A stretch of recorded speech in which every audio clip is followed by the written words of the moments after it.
right after po ng practice ng choir, tayo po ay makikiramay kay Ma'am Amy. Alam nyo, nung patay yung tatay ko, last June, na-appreciate ko po yung may bumibisita, tapos may dala na silang pagkain. Ano po, malaking kaluwagan doon sa namatayan na hindi ka na magluluto, hindi ka na mag-prefer ng food, kung hindi nandun na, may pagkain na. Kaya mamaya, pagpunta natin kay Ma'am Amy, magdala tayo ng pagkain. No? Maganda yung talagang nagiging, nagiging encouragement, comfort, yung nakaupo lang sila. Maganda nga sila ang pinagsisilbihan Siguro gano'n ang maging setup ng church natin. Kapag may namatayan, tayo yung mag-asikaso. Katulad po nung mawala ang Sister Eunice, ito pong magkapatid na ulila na, dito binuro Sister Eunice pati kamag-anak nila, hindi namin pinakilos. Mga miyembro nakatoka dito, pagpapakain ng merienda, lahat po. Kasi mabigat yung nila, dinadala. Tapos asikasuhin mo pa yung 50 dadating. Ipagluluto ba ng sopas yung 50 dadating? Pagod na yung kalooban mo, pagod pa yung katawan mo. Okay po ba yon? Yung bang maging kagaanan tayo doon sa mga naulila. Kaya ganun po magiging setup ng ating simbahan, maging encouragement tayo, maging tulong, lalo na yung mabibigat ang mga pinagdaraanan na nawalan ng mahal sa buhay. Ganun po maging setup natin. Okay po ba yon? Nasa halip na sila na magwawalis, tayo na magwawalis. Sa halip sila magtitiklop, tayo na magtitiklop. Maglalagay ng mga upuan, etc.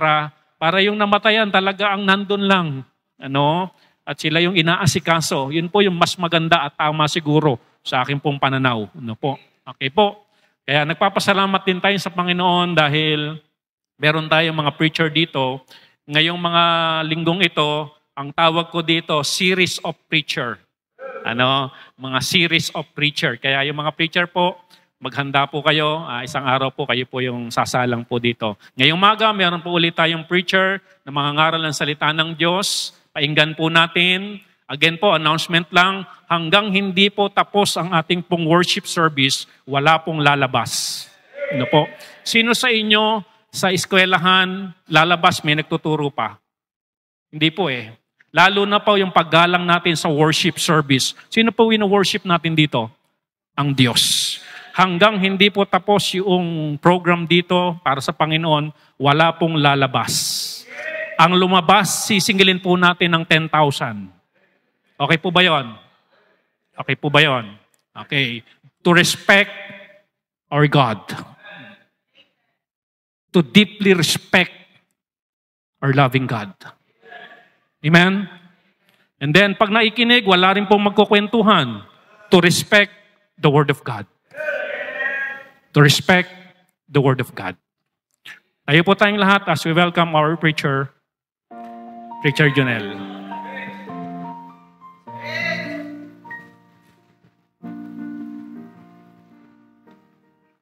Amen po. Tayo po muli ay mag-aaral ng salita ng Panginoon. Buksan po natin muna bago po tayo manalangin ang ating mga Biblia. In the book of John chapter 15, verses 1 to 8. Again po, in the book of John chapter 15, Sir Jalo, yung Bible, muna natin. John chapter 15, verses 1 to 8. Amen?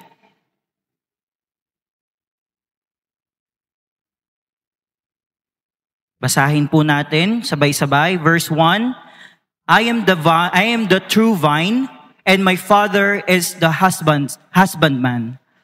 Every branch in me that beareth not fruit, he taketh away, and every branch that beareth fruit, he purgeth it, that it may bring forth more fruit. Now ye are clean through the word which I have spoken unto you. Abide in me, and I in you.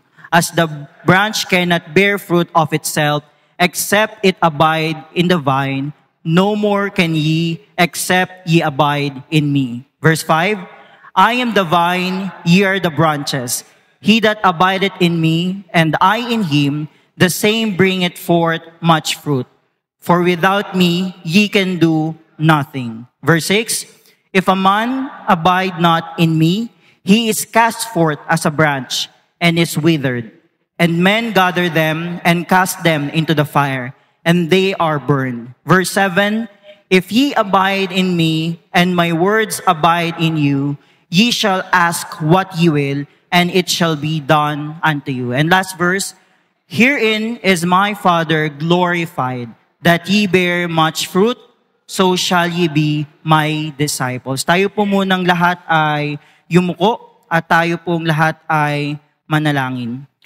Panginoong Diyos Ama, maraming salamat po sa umagang ito, panibagong araw ng linggo, na kami ay ginising nyo, iningatan at dinako nyo rito, Panginoon, upang kayo ay mapasalamatan, madakila, maawitan, at higit sa lahat, Panginoon, makapag-aral muli ng inyong salita, upang kami ay matuto espiritual, upang kami, Panginoon, ay makorek. Wala pong pumunta rito na mayroong layunin na hindi makorek, dahil ang layunin ng bawat anak ninyo na naririto ngayon ay maitama sa pamamagitan ng inyong banal na salita. Dahil ito lamang, Panginoon, ang pinakamabisang instrumento para ang isang buhay na hindi matuwid ay maging matuwid. At panalangin po namin, Panginoon, na linisin niyo po kami sa aming mga kasalanan, sa mga bagay, Panginoon, na masusumpungan niyo sa aming mga puso. Itama niyo po kami, Panginoon.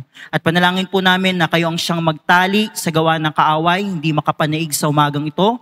At kayo, Panginoon, ang kumilos ang inyong banal na espiritu upang mag-penetrate ang inyong salita sa puso at sa isipan ng bawat anak ninyo na makikinig sa umagang ito. At kami ay matuto, yun po ang aming higit na panalangin, na matuto ng inyong salita at maisabuhay ang inyong salita, Panginoon. Salamat, Panginoon, gamitin niyo lamang ang inyong lingkod, instrumento sa pangangaral ng inyong salita. Kayo ang magsalita this morning, O Lord. This is all we ask in the mighty name of Jesus Christ, we pray. Amen. Salamat po. Upo na po ang bawat isa. Ayan.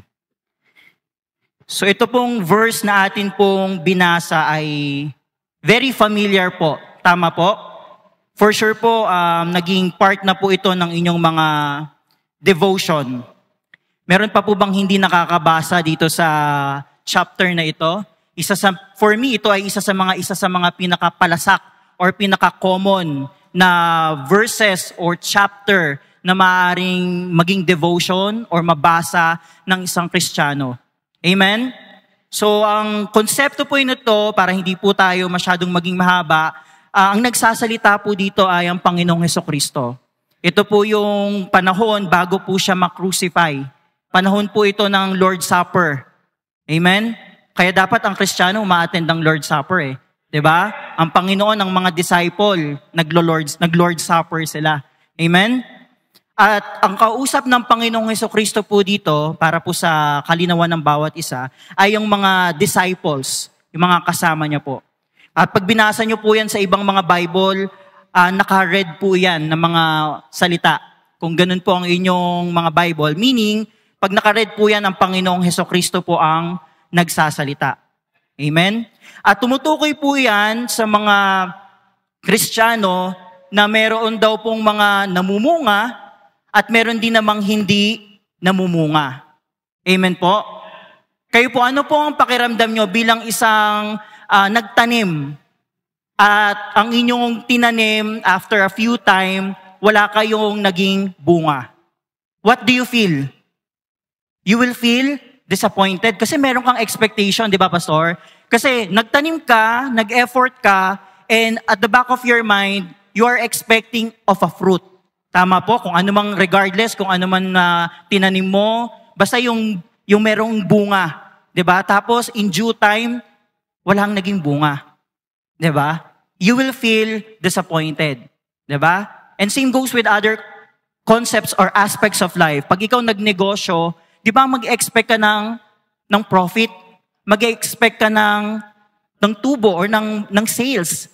Pero in few time or in due time, pag yung negosyo na pinut up mo or in-effort mong i-conceptualize na hindi naman siya magtutubo or mag-i-increase, magpo-profit, what do you feel?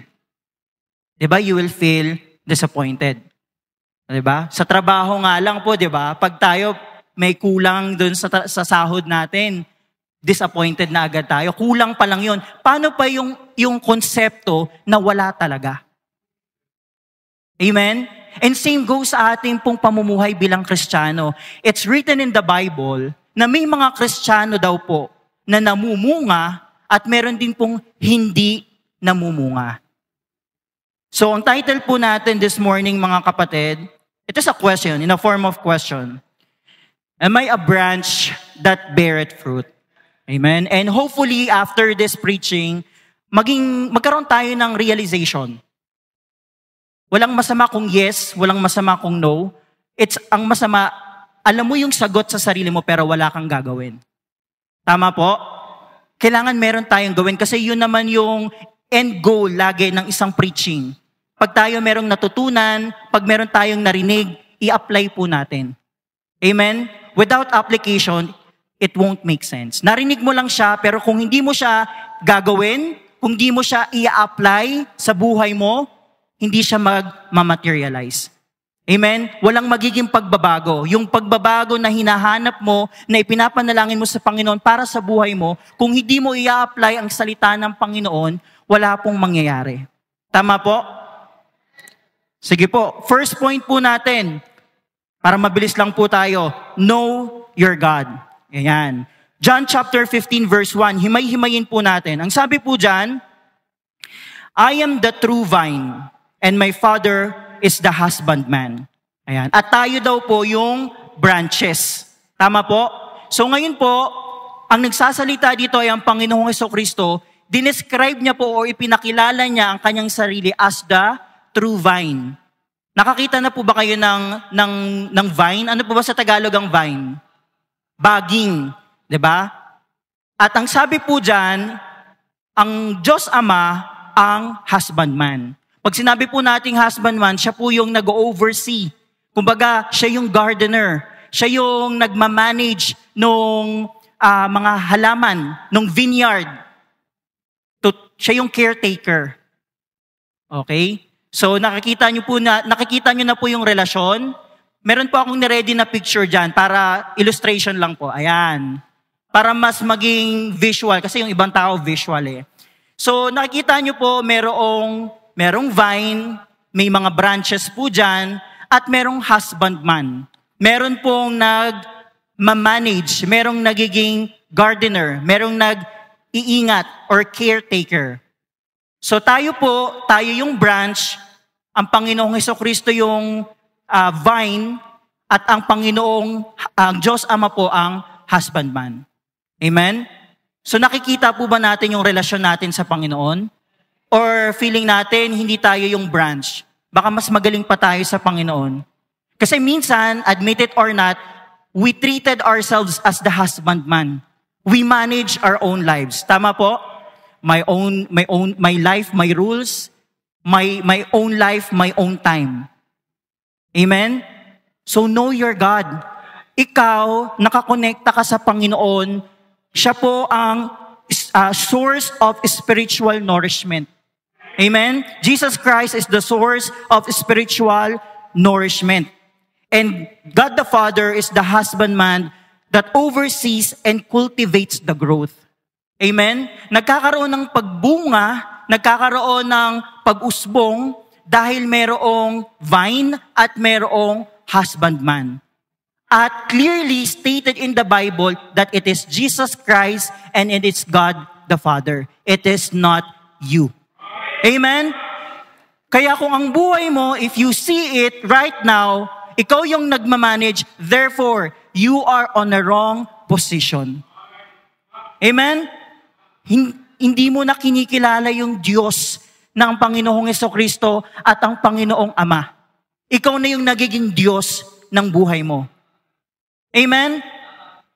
If you have your own decisions in life na sarili mo na lang ang nasusunod, okay lang, may Sabado, Linggo, Pastor, kasi mas malaki to. Okay lang to. Buhay ko naman to, ako masusunod. Okay lang, Pastor, kahit hindi ako muna mag-girlfriend or mag-boyfriend na ako ng before 25, Pastor, kasi buhay ko naman to, Pastor eh. Ako yung masusunod dito. Okay lang kahit wala akong ministry kasi marami naman na sila dyan. Ako, busy kasi ako sa trabaho ko, sa studies ko. Busy ako sa work ko. O kaya, okay lang kahit hindi naman ako 8:30 makarating or 8:10, Pastor. Kasi meron na ako din iba akong ginagawa. Marami din akong pinagkakaabalahan sa buhay ko. And sometimes, okay lang kahit di ako mag-church, Pastor. Kasi marami akong agenda. Marami akong itinerary. Marami akong pinagkakaabalahan sa buhay ko. Kung ganyan ka na ngayon, kapatid, therefore, ikaw na yung nagiging Diyos sa buhay mo. Inaagawan mo na ang totoong Diyos dahil ikaw na ang nagiging Diyos ng buhay mo. Amen? Know your God. Pag sinabing know your God, you acknowledge their position in your life. Amen? As simple as this illustration, kung ikaw na yung nagiging husbandman, ikaw na yung nagiging gardener ng buhay mo, therefore, nasa maling sitwasyon ka na, kapatid. Nasa maling posisyon ka na. Amen? Hindi ka magbe-bear talaga ng fruit, hindi ka mamumunga. Kasi minsan, ang kaparaanan ng tao ay maliit, o hindi lang minsan, madalas. At lagi yan, ang kaparaanan natin ay laging maliit, laging less sa kaparaanan ng Diyos. Amen? Know your God. At tayo po, again, ano po tayo? Ano po yung position natin? Ano po yung part natin? We are the branch. Amen? Sabihin mo nga sa katabi mo, kapatid, you are the branch. Okay? Baka kasi ang akala niya siya yung husbandman. Baka akala niya siya yung vine. Kaya nga ang sabi ng Panginoon, true vine. Siya yung totoo. Kasi kung ikaw yung nagiging vine na, you are fake. You are false. Amen? Diba? Gisingin po natin yung mga sarili natin as early as now. Baka tayo na nga pala talaga yung nagiging husbandman. Tayo na pala talaga yung nagmamanage ng sarili nating buhay without even considering God. Diba? Kaya konting correction lang galing sa mga leaders, konting correction lang galing kay pastor, galing sa preaching, ang dali mo nang ma-offend. Bakit? Kasi mali na pala yung hierarchy sa buhay mo. Mali na pala yung positioning sa buhay mo. Akala mo, ikaw na pala dapat nagmamanage. Hindi pala dapat. Hindi ka na nagpe-pray. Hindi mo na alam yung tinatawag na God's will. Basta okay na to. Maganda naman eh. Okay naman eh. Amen? Okay lang kahit hindi ko na isama yung mga anak ko. Okay lang kahit hindi ko na isama yung mga unsaved loved ones ko. Mayroon naman sigurong mag-share dyan. Amen? Second point po. Assess yourself. Amen? Sabi po dyan sa verse 2, every branch in me that beareth not fruit, he taketh away. And every branch that beareth fruit, he purgeth it, that it may bring forth more fruit. Ayan. So dito po, sabi dyan, every branch in me. So ang tinutukoy po dito, mga Kristiyano, kasi every branch na nakay Kristo. Okay? Kasi ako, muntikan na ako magkaroon ng ibang interpretation dito. Salamat dahil meron tayong mentorship sa pastor natin. Amen? So ang tinutukoy po dito, lahat ng Kristiyano, kasi nga every branch in me, lahat po ng nakay Kristo na po. Amen? So ibig sabihin, lahat ng naligtas. Tama po? At sabi po dyan, may mga naligtas, may mga Kristiyano na hindi namumunga, ayun yung malungkot, at meron din namang mga Kristiyanong namumunga. At syempre, yun yung masaya. Amen? Ang sabi po dito, may mga Kristiyanong hindi namumunga. Kung iisipin natin, meron ba talagang ganong Kristiyano? Sir Jonel? Pastor, may ganun ba talagang hindi namumunga? Kasi lahat nag-church naman sila. Ngayon, tingnan po natin. Punta po tayo sa 1 Corinthians chapter 3, verse 12. Bakit ba sila hindi namumunga? O bakit ba meron mga tinatawag na unproductive Christian? Okay? Sabi po sa 1 Corinthians chapter 3, verse 12. Now, if any man build upon this foundation gold, silver, precious stones, wood, hay, stubble. Verse 13, every man's work shall be made manifest, For the day shall declare it, because it shall be revealed by fire, and the fire shall try every man's work of what sort it is. So meaning, kaya pala may mga unproductive na Kristiyano or may mga Kristiyanong hindi namumunga dahil mali yung kanilang tinaniman. Mali yung kanilang foundation. Ang kanilang foundation nasa maling gawa. May mga Kristiyanong naglilingkod pero para lang pala magpakitang tao. Para lang may masabing maglilingkuran. Yung sinasabi yata ni JM kahapon, Pastor, na save lang. Ayun. At may mga Kristiyano na may ginagawa pero ang talagang motibo nila ay para magyabang. Na meron akong ministry, na meron akong ginagawa sa simbahan. Pero deep inside, ang kanyang motibo pala ay pagyayabang. Okay? May mga Kristiyano din naman na para masunod nila yung kanilang gusto. Okay, pagka naging part ako ng ministry na to, pwede akong mag-decide on my own. Ako yung leader, ako yung magde-decide. Pwede ko tong mga utos-utusan. Ako yung boss. Pwede ganun yung maging motibo. At yung iba naman, pwede namang yung iba, okay, hindi magli-lead. Okay? Mali yung kanilang magiging purpose. Mali yung kanilang nagiging motibo. Kaya ang sabi po doon sa verse 12, balik po tayo, if any man build, ano daw po yung nagiging katumbas po nun? It's either gold, silver, precious stones, wood, hay, stubble. Kaya pag yun po ay dinarang sa apoy, makikita na yung kanilang mga motibo, yung kanilang mga ginawang paglilingkuran, hindi pala talaga para sa Panginoon. Ang katumbas po noon ay yung wood, kahoy, hay and stubble. Yun po ay parang dayami o tuyong damo. Di ba pag yan po ay dinarang sa apoy, ano po ba yan? Maiiwan po ba yan o masusunog? Masusunog po. Kaya mga kapatid, akala po natin porket may ginagawa tayo dito, lahat po yun ay tama na. Hindi po, yan po ay idadarang sa apoy pagdating po natin sa langit. Para makita kung yung ginagawa mong paglilingkuran ay talagang kalugod-lugod sa harapan ng Panginoon. Kasi baka mamaya naglilingkod tayo dito pero mali naman pala talaga yung atin pong puso. Ginagawa natin to para lang sa ibang bagay. At yung mga bagay na yon ay kasalanan na pala. Amen? Kaya ang nangyari, imbes na gold sana, silver, or precious stones, naging wood, hay, and stubble. Akala natin, basta may magawa na tayo, okay na yon. Hindi po. Yan po ay tinitingnan at susulitin po natin yan sa Panginoon. Amen? Kaya kung maglilingkod na po tayo, ganun din naman, gawin na natin ang para sa Panginoon. Amen? Sabi nga dun sa work namin, gagawin mo na lang, galingan mo na. Kasi ganun din naman, gagawin mo na, di ba? Ganun din sa paglilingkod sa Panginoon. Kung ikaw maglilingkod ka din naman, make sure tama na talaga yung puso mo. Na talagang founded ka sa salita ng Panginoon, founded ka to glorify God. Amen?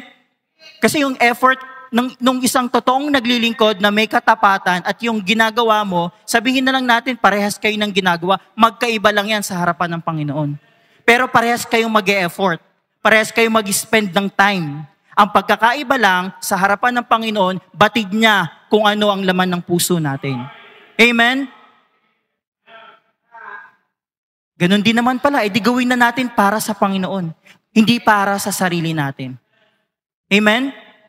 Aawit ka dito bilang choir member, gawin mo para sa Panginoon.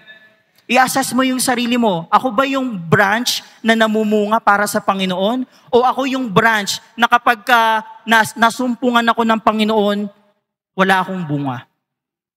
Kasi I am founded sa maling bagay. Sa kasalanan, sa maling motibo, sa maling intensyon, maling kaisipan. Kaya mag-iingat po tayo mga kapatid kung saan po natin itinatanim or itinatayo yung ating mga paglilingkuran. Amen? Amen po ba? Mag-iingat po tayo. I-assess po natin kung ito pa ba ay para talaga sa Panginoon. Kasi minsan nagiging tradisyon na lang o yung tinatawag na nakasanayan na lang.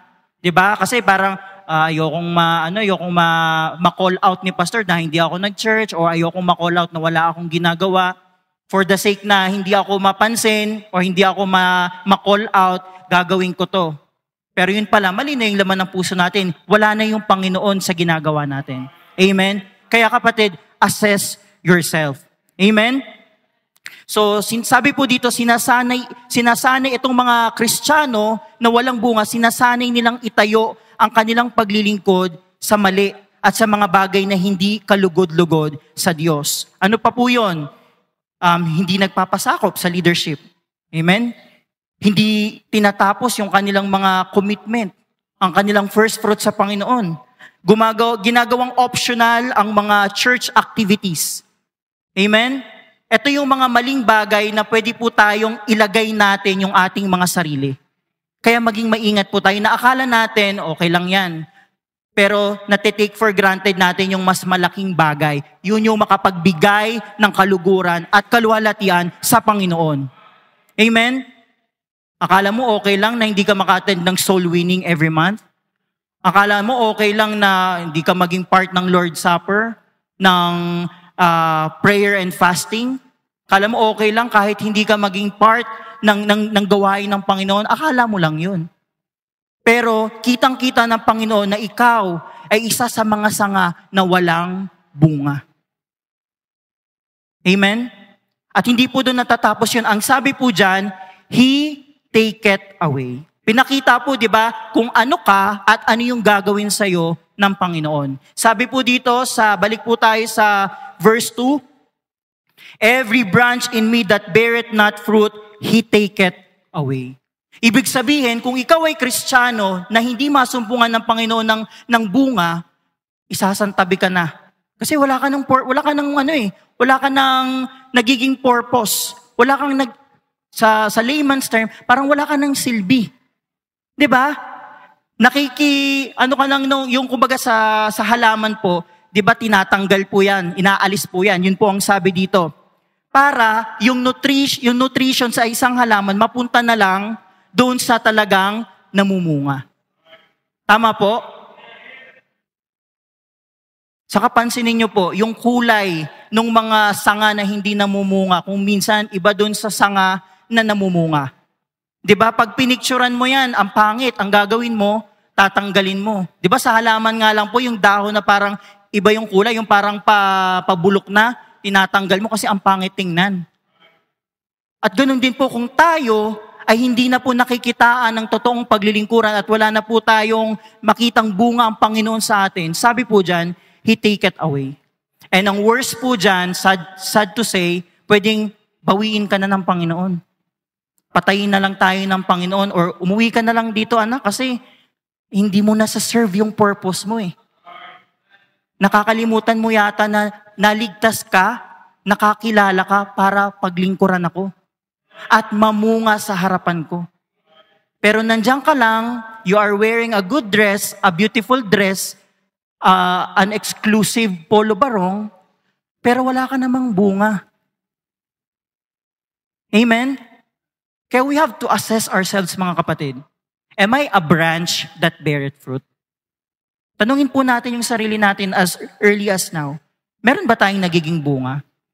Meron ba tayong, pag dumating ba yung husbandman, yung gardener, ang Panginoon, pag tiningnan ba yung sanga natin, may makikita man lang bang bunga? Amen? O tayo po yung isa sa mga sanga na tatanggalin na lang ng Panginoon kasi wala ka nang nagiging silbi. Huwag po nating hayaan na maging tayo yon. Now, if we assess ourselves na, parang ako ito.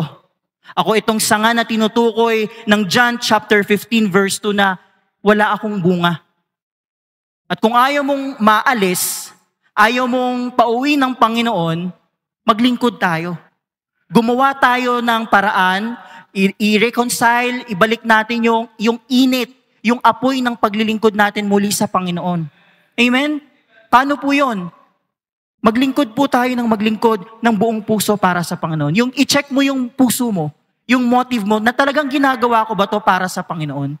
Amen? Yung oras mo, ibigay mo sa Panginoon. Hindi yung pagkatapos ng service, uwi ka na.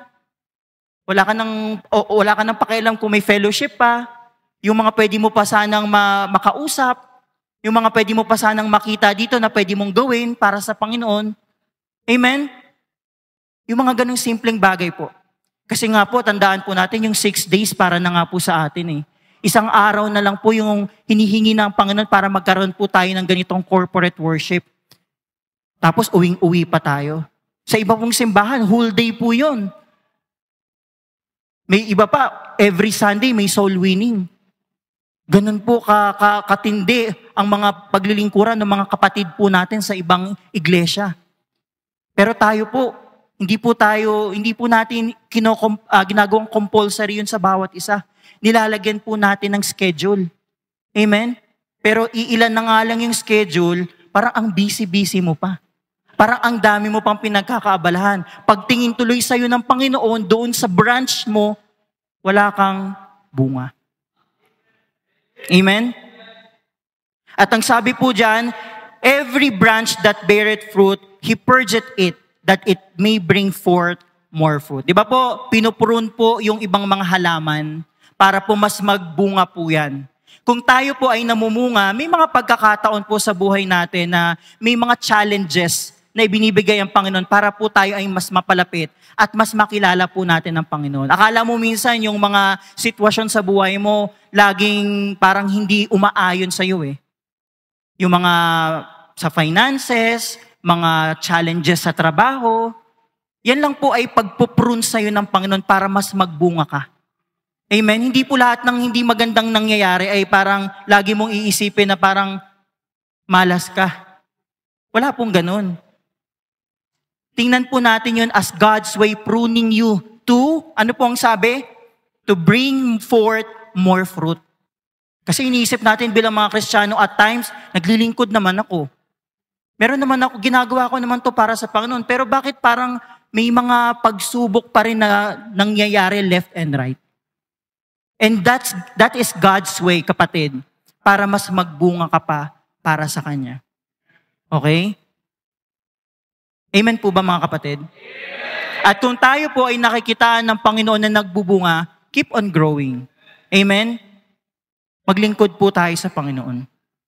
Number 3 po, connect to the Lord Jesus Christ. Amen? So ang sabi po dito,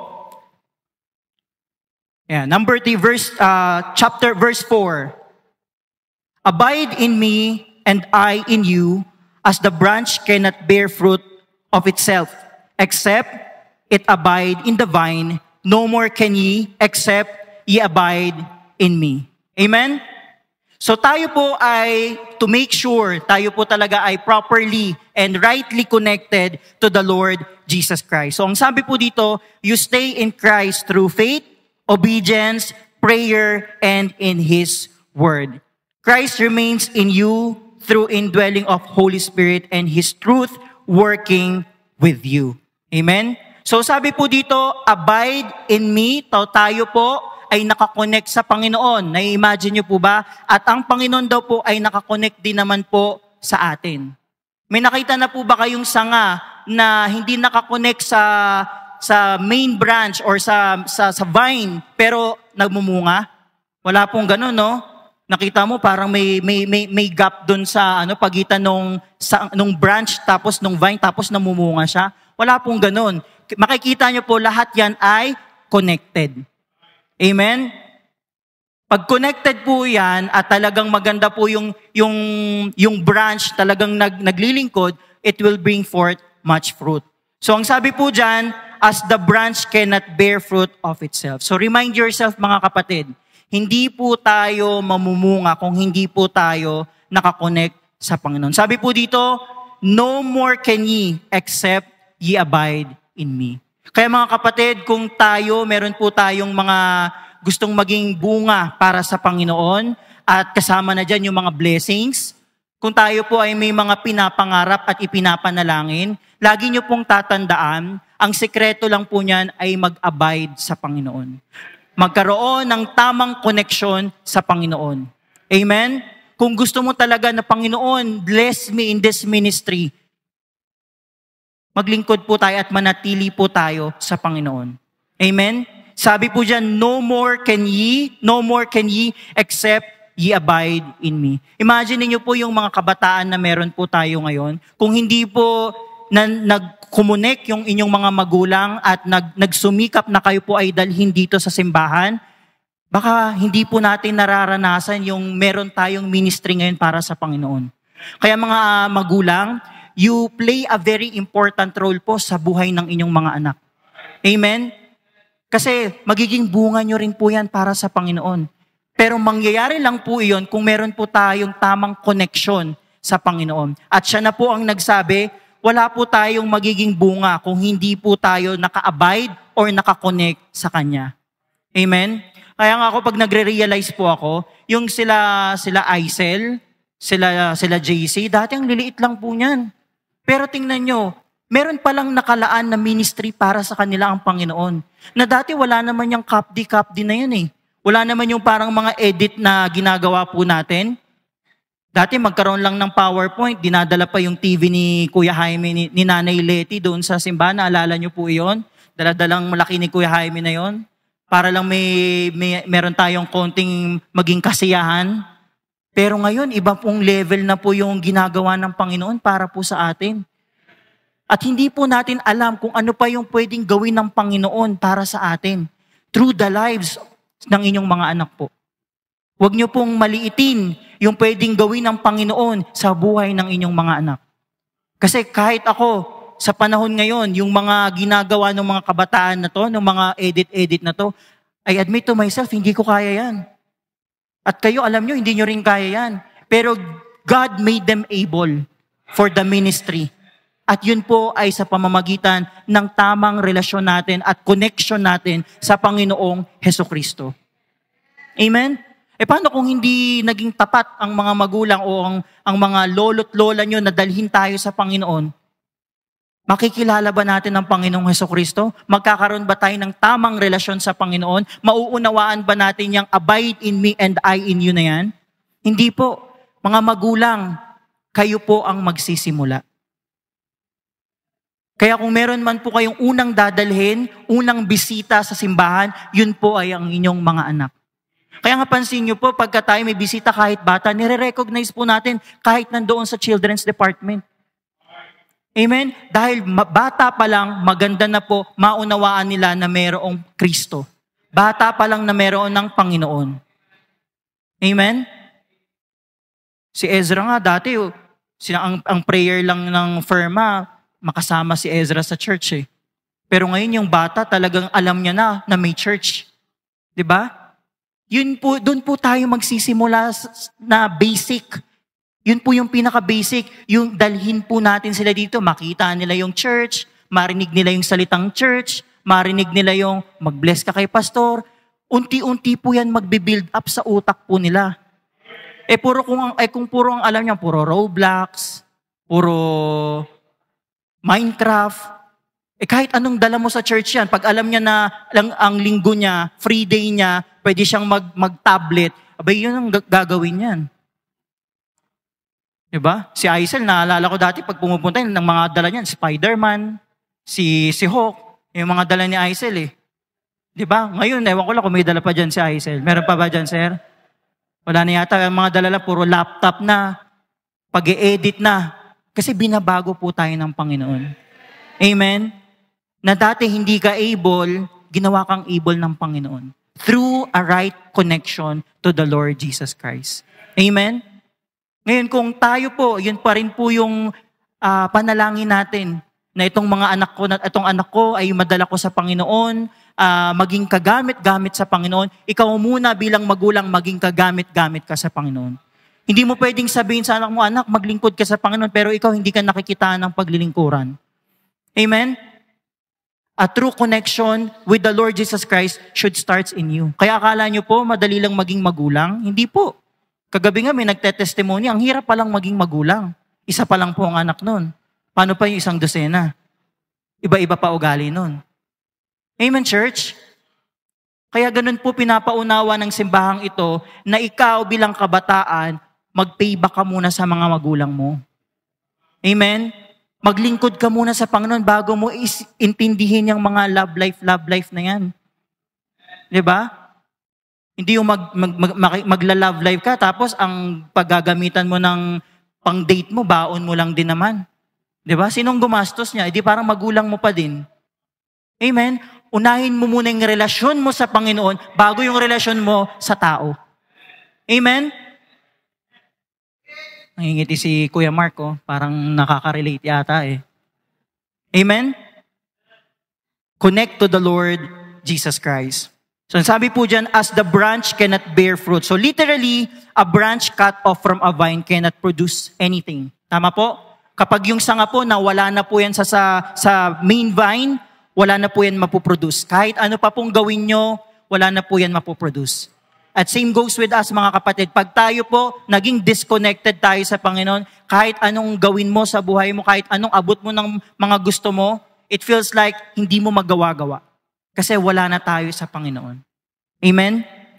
At sabi po dyan, it withers and dies. Sabi po dito, no more can ye except ye abide in me.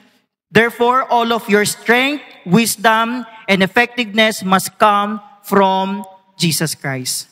Amen? Kaya nga po sabi po natin, kahit gaano pa tayo ka-busy, siguraduhin po natin na tayo po ay talagang nakakonect sa Panginoon. Because that is the first thing to do para magkaroon ka ng bunga. You are truly connected to the Lord Jesus Christ. Kasi siya po ang true vine. Okay?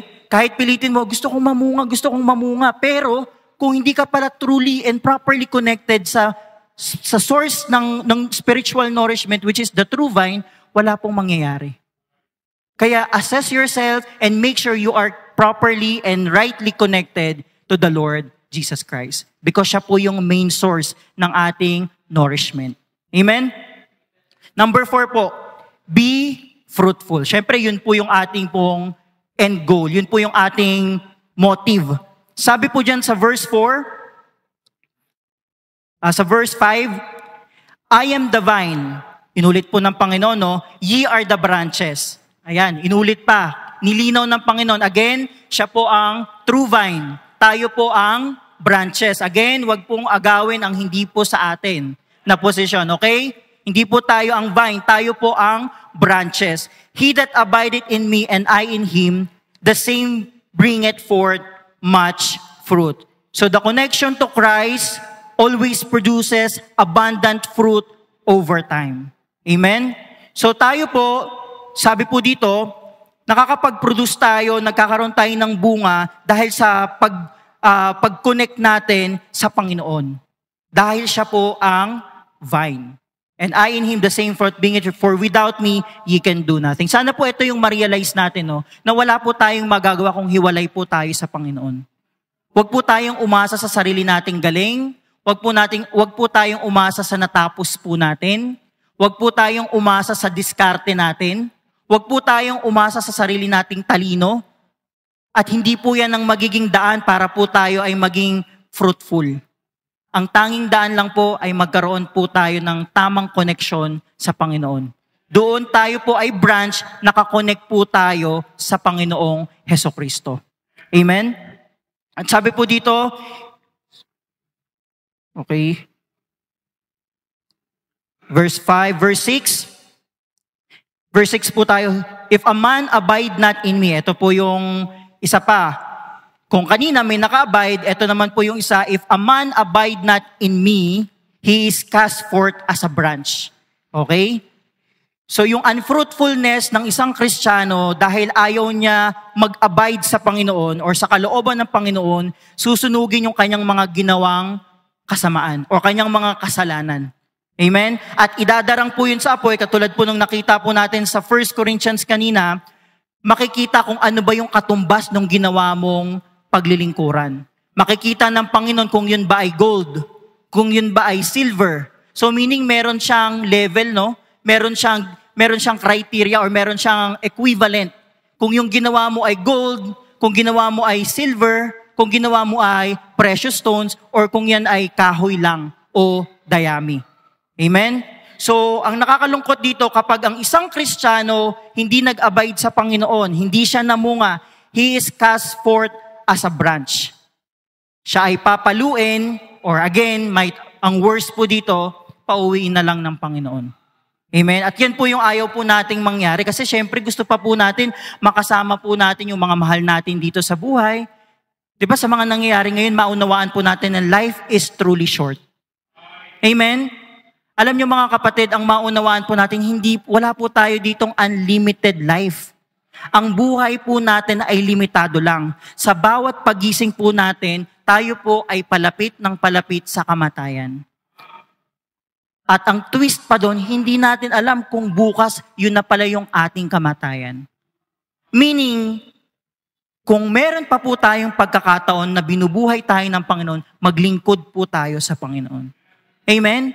Hindi po yan parang subscription nyo na pwede kang mag-unli. Kahit nga yung subscription, nag-e-expire, di ba? So, paano pa ang buhay? Ngayon, si Tatay George, ilang taon na po si Tatay George? 90? Ilan ta po? 88 na po si Tatay George. Hindi natin alam kung tayo ba ay aabot sa ganyang edad. Sa panahon ngayon, di ba? Mapalad ka pag umabot ka pa ng 60. Amen? Kaya wag mong ipagmamalaki na buhay ka ngayon. Wag mong sabihin na, marami pa akong oras dyan, pastor. Marami pa akong pagkakataon. Unahin ko muna to. Hindi po. Hindi mo alam kung hanggang kailan lang po tayo. Diba? Paano kung ngayon, ito na pala yung huling pagkakataon mo na pwede kang umawit sa Panginoon. Ito na pala yung huling pagkakataon na pwede mong sharean ng salvation ng iyong mga mahal sa buhay. Pero huli na ang lahat para sa iyo, para sa kanila. You miss that opportunity. Amen? Kaya wag po natin ipagmalaki na tayo po ay buhay at may oras pa sa ngayon. Dahil darating po ang araw, ang nakalulungkot, lahat po tayo ay uuwi sa Panginoon. Amen? Hindi lang po natin alam kung kailan, pero ang tiyak, lahat po tayo ay babalik sa Panginoon. Amen? Yan po yung maunawaan sana natin. Kasi yan po yung madalas na-taken for granted ng mga Kristiyano. Na akala natin, okay lang na hindi ako mag-church ngayon, okay lang hindi ako muna maglingkod sa Panginoon, okay lang hindi ako maging part ng choir, okay lang kahit hindi muna ako maging part ng CAPD, ng technical, okay lang kahit hindi muna ako mag-ushering, kahit hindi muna ako mag-Lord Supper this year, okay lang kahit hindi muna ako mag-prayer and fasting. Okay lang yan. Kasi next year, meron pa naman. Nauubos ba yan? Hindi yun nauubos kapatid, pero ikaw nauubos ka. Yun po yung katotohanan doon. Amen? Marami na pong mga pagkakataon ang nawala sa isang Kristiyano dahil hindi po nila tinake yung opportunity. Diba? At ang pagsisisi, lagi po yan nasa huli. Amen? Ang nakalulungkot nga po, tayo, pagdating sa trabaho, pagdating sa eskwela, napaka-pursigido natin. Yung talagang kabisado mo yung mission, vision ng eskwelahan, yung mission, vision ng kumpanya nyo. Pero pagdating sa simbahan, parang yung tinatawag na mediocre. Alam niyo po yung mediocre? Yung parang ano ka lang, yung average or yung parang okay lang. Pero pagdating sa trabaho, gusto mo yung todo effort ka, todo bigay ka kasi gusto mo na magkaroon ka ng incentive, gusto mo kumita ka. Pero pagdating sa simbahan, pagdating sa ministry, okay lang. O sige. Nandiyan naman si Brother Lester, nandiyan naman si Kuya Jaime. Amen? Kapatid, hindi po tayo habang buhay maaaring makatayo dito sa harapan. Mga key person, mga tatay, mga preachers, hindi po sa lahat ng oras ng buhay natin pwede tayong maging preacher. Hindi po sa lahat ng oras natin pwede po tayong maging song leader. Kaya the moment na tayo po ay binigyan ng pagkakataon ng Panginoon, maglingkod po tayo. Amen? Hindi po lahat ng pagkakataon pwede tayong umawit sa Panginoon. Di ba? Marami nang umaawit sa Panginoon ang pinauwi na ng Panginoon. Kaya hanggat nandirito ka, may pagkakataon ka, gawin mo. Maglingkod ka. To whatever ministry na meron ka ngayon, sa tingin mo maliit lang yan, sa tingin mo konti lang yan, pero kung magiging tapat ka dyan, yan ay magiging fruitful sa harapan ng Panginoon. Sabi nga, yung binigyan ng talents, ilan yung unang binigay na talents? 5. Yung sumunod, 2. Yung isa. Pero kung sila yung naging tapat, yung 2, parehas ba ng sinabi sa kanila? Well done, thou good and faithful servant. Sa tingin nyo ba, kung yung isa na yon na nagbunga ng isa pa, ganun din yung sasabihin sa kanya ng Panginoon? Parehas lang po, di ba? So hindi po yan sa bilang. Yan po ay sa katapatan. Amen? Kahit isa lang yung ministry mo, pero nagiging tapat ka dyan, ganun din po ang sasabihin sa inyo ng Panginoon pagbalik po natin sa langit. Hindi naman sasabihin na pa, ilan ang naging ministry mo? 10, okay, well done, thou good and faithful servant. Sa'yo 5 lang, eto lang. Hindi po, pare-parehas lang po yan. Mapalad na lang po tayo kung talagang biniyaan tayo ng pagkakataon ng Panginoon, maging kagamit-gamit sa maraming ministry. Pero hindi po naman kinakailangan na sobrang dami. Kung yan lang talaga yung kakayanan mo It's either dahil sa edad mo na, dahil sa meron ka ng sakit o meron kang kapansanan, isa na lang talaga yung kaya mo. Okay lang po yun. Basta makita tayo ng Panginoon na tapat. Hindi po kinakailangan ng marami. Blessing na lang po kung maging kagamit-gamit tayo sa maraming ministry. Pero masumpungan ka ng Panginoon, nagiging mabunga ka kahit sa iisang ministry. Well done, thou good and faithful servant. Amen? Number 5, the blessing. In verse 7, ang sabi po dito, if ye abide in me and my words abide in you, ye shall ask what you will and it shall be done unto you. Amen? May blessing po kapag naglilingkod talaga at nagiging mabunga sa Panginoon, nakikita ng Panginoon na nagiging tapat ka sa kanyang ubasan, meron talagang pagpapala. Ang sabi po dyan, hindi po ako nagsalita, if ye abide in me, kung ikaw ay naka-abide, kung ikaw ay naka-connect sa Panginoon, and my words abide in you, ipinapamuhay mo ang salita ng Panginoon, hingin mo sa Kanya yung ibig, at ibibigay yon para sa'yo. Amen? Amen po? Yun po yung sikreto ng blessing. Ang problema na lang, ito nga yung secret pero sinasabi 'Di ba? Alam niyo po, ang Biblia, napakadami po ditong sekreto pero lantad. Amen? Meaning secret yun talagang yung gusto mong may mangyari sa buhay mo na pagpapala, maging maayos. Lahat po ng bagay na yun nandito po sa Biblia. Ang problema lang ng mga Kristiyano yung application na sinasabi natin kanina pa. Amen? Lahat naman tayo gusto natin ang sarili nating mga kanya-kanyang bahay, property. Gusto natin ang sarili-sarili nating sasakyan. Yung iba gusto naman marami talagang maging ministry dito sa simbahan. Di ba? May mga kanya-kanya po tayong pangarap. May mga kanya-kanya po tayong nilulook forward para dito sa ating church. Pero, hindi lahat naka-abide. Di ba? Yung parang gusto mong gumaling pero ayaw mong uminom ng gamot. Paano ka gagaling? Gusto mong maging fruitful pero hindi ka naman naglilingkod sa Panginoon. Naglilingkod ka pero hindi totoo. Maling motibo. Hindi tayo properly and truly connected sa Panginoon. So, baliwala din. Pero tingnan nyo yung totoong naglilingkod sa Panginoon. Yung buong puso nilang ibinibigay sa Panginoon yung kanilang time, yung kanilang effort, yung kanilang buhay para maglingkod sa Panginoon. Talagang grabe sila magdala ng kaluluwa para sa Panginoon. Talagang pag sinabing 8, nandito na ng 8. Pag sinabing song leader, magpapakanta talaga. Pag sinabing first fruit, tatapusin talaga. Pag sinabing 10%, binibigay talaga yung 10%. Sabi po dyan, ye shall ask what you will, and it shall be done unto you. Amen? Pero kung tayo yung kabaliktaran nun, yung magsusulat tayo ng first fruit natin, hindi naman natin tatapusin. Yung meron kang natanggap na blessing, pero hindi naman 10% talaga yung ibibigay mo sa Panginoon. Yung nilagay kang song leader, pero hindi ka nagpapakanta. Yung sinabi ng program coordinator na dapat naka-polo barong o naka-long sleeves, naka-polo na may necktie, hindi mo ginagawa. Baliwala. Amen? Kaya wala po tayong masisisi at the end of time kung tayo po ay makakaranas ng hindi magandang, kung tayo po ay isasantabi ng Panginoon. Kasi ganun po ang mangyayari talaga pag tayo hindi naging productive sa ubasan ng Panginoon. Na baka nagiging ka na lang dyan, nagiging pandagdag ka na lang sa attendance. Diba? O isasantabi ka na lang ng Panginoon. Nagiging sanhi ka pa ng kaguluhan. Nagiging sanhi ka pa ng komosyon. Paglabas ng simbahan, ikaw pa yung nakikita at nagiging kapangitan ka pa ng pangalan ng simbahan, pangalan ng Panginoon. Might as well, okay, ligtas ka, save lang, sabi nga ni JM, pero pauwiin ka na lang.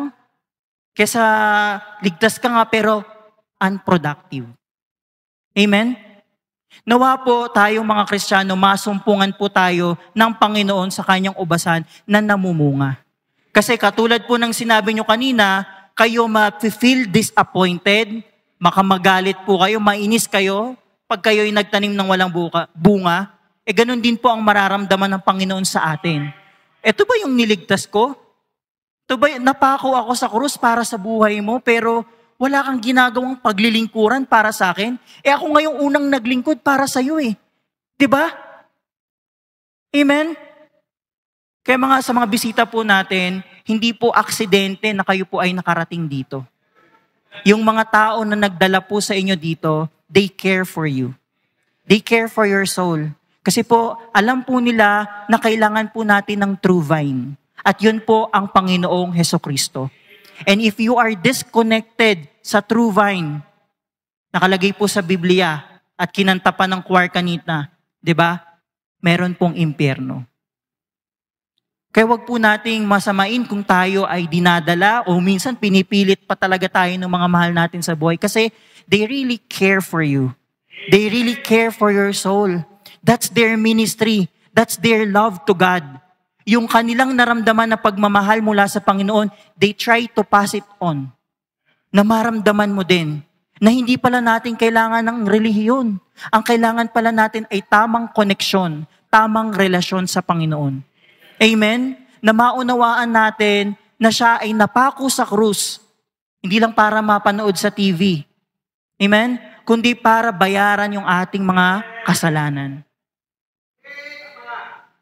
Kaya sa aming mga bisita, ito po yung tamang pagkakataon na maunawaan natin kung ano yung relasyon na meron tayo sa Panginoon.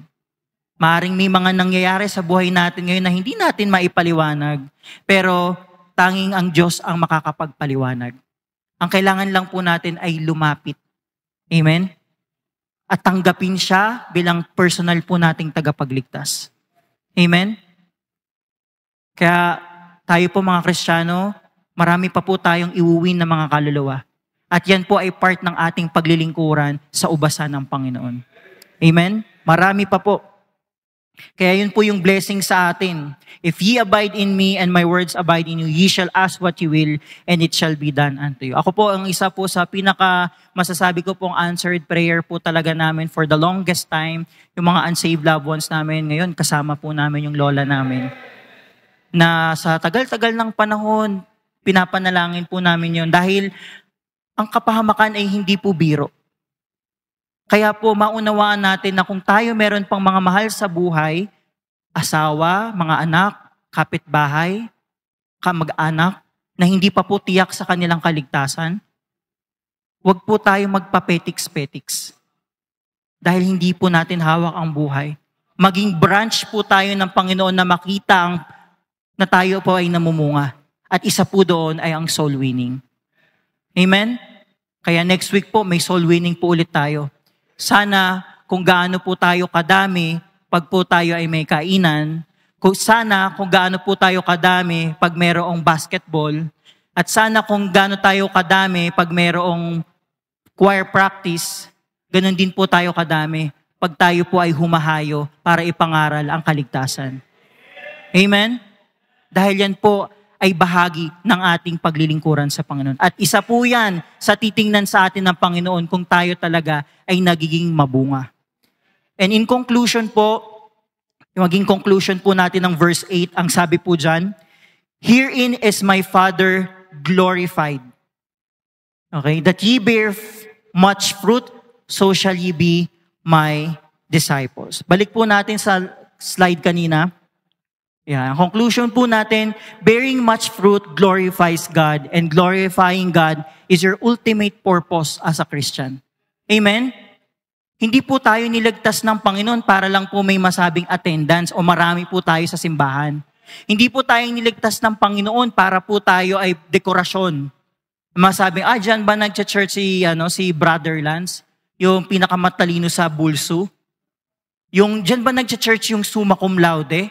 O dyan ba nag-church yung magna cum laude? Hindi lang po yun. Makapaglingkod po tayo at mapurihan, mag-glorify po natin ang Panginoon. Amen? How does it feel kapag yung mga magulang nyo po ay napaparangalan nyo?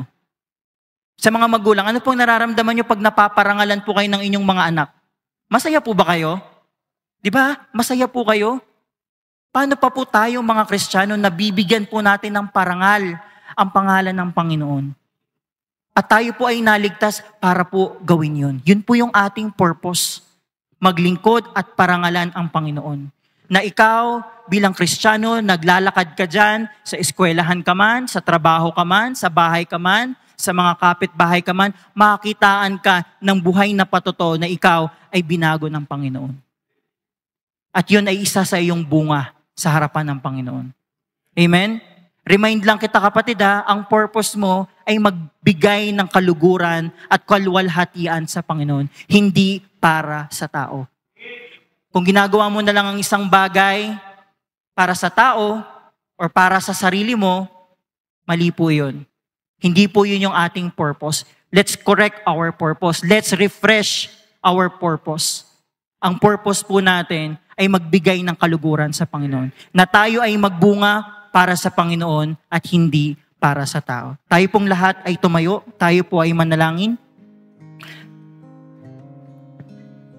Panginoong Diyos, Ama, salamat po sa inyong salita. Tunay, Panginoon, na kay buti nyo, na minsan pa pinaunawa nyo sa amin na merong hindi namumunga at meron ding namang namumunga. At kung aminado kami, Panginoon, sa sarili namin na kami yung branch na yun, Panginoon, na hindi kami namumunga, patawarin niyo po kami. At gamitin niyo po ang mensaheng ito para kami ay makorek, kami ay maitama, dahil hindi pa po huli ang lahat. Ito pong salita ninyo, ito pong mensahe na ito ay pagkakataon para sa aming lahat upang mabago at masumpungan sa inyong ubasan na kami ay isang sanga na namumunga para sa inyong kaluwalhatian, Panginoon. And may we be reminded, Lord God, na kami po ay inyong iniligtas, na kayo ang mabigyan ng kaluguran, na kayo ang siyang maluwalhati sa aming mga buhay, hindi ka ang sa aming sarili, hindi ang mga tao na nakapaligid sa amin, kundi kayo lamang, Panginoon. At kung kami man, Panginoon, ay nasusumpungan nyo ngayon na namumunga sa inyong ubasan, maraming salamat po. We humbly thank you, O Lord, for making us able na makapaglingkod sa inyo genuinely. Hindi ito maging dahilan para kami ay magmayabang. At wag din po kaming magpakampante na ito ay panghabang buhay. Dahil maaari po kaming madistract ng sanlibutan, maaari po kaming mawala. Kaya kailangan po namin, Panginoon, ay talagang kami ay truly and properly connected sa inyo. Dahil kami ay walang magagawa kung kami ay hiwalay sa inyo, Panginoon. At salamat po sa inyong salita dahil may pagpapala na naghihintay sa inyong mga anak na tunay na naglilingkod at namumunga sa inyong ubasan. Nais ko pong tawagin po ang ating pastor para po sa ating invitation. Thank you, Sir Janelle. Ngayon, naharap tayo sa Diyos. Know your God. Diba, ganun nga talaga yung pakiramdam eh. Isipin yung maigi, mga kapatid. Yung bang inaalagaan tayo ng Diyos, sinusupply niya yung pangangailangan natin. May mga problema tayong kitang-kita natin ang pagkilos at pagsolusyon ng Diyos. Meaning to say, mabuting tagapag-alaga ang ating Diyos. Pero, di ba nakaka-disappoint? Yung paghinanapan tayo ng bunga ng pagbabago, tamang motibo, tamang paglilingkod. Pag tinignan tayo ng Diyos ng ganun, tapos walang makita, nararamdaman ba natin na nadi-disappoint ang Diyos? Kaya mga kapatid, ito yung challenge na tayo maging properly connected sa kalooban ng Diyos. Meron pa ba sa buhay mo na kalooban ng Diyos? Meron pa ba sa buhay mo na submit to the authority? Meron pa ba sa buhay natin na this all thing be done decently and in order? Yun yung mga properly connected sa kalooban ng Diyos na buhay pa sa Kanya yung mga ganong prinsipyo. Kapag wala na yan, come on, you talk to God. Pero kung alam mo naman, Panginoon, ganun pa rin naman ako. Nakakonekta pa rin naman ako sa inyo. Praise God. Patuloy kang makonekta.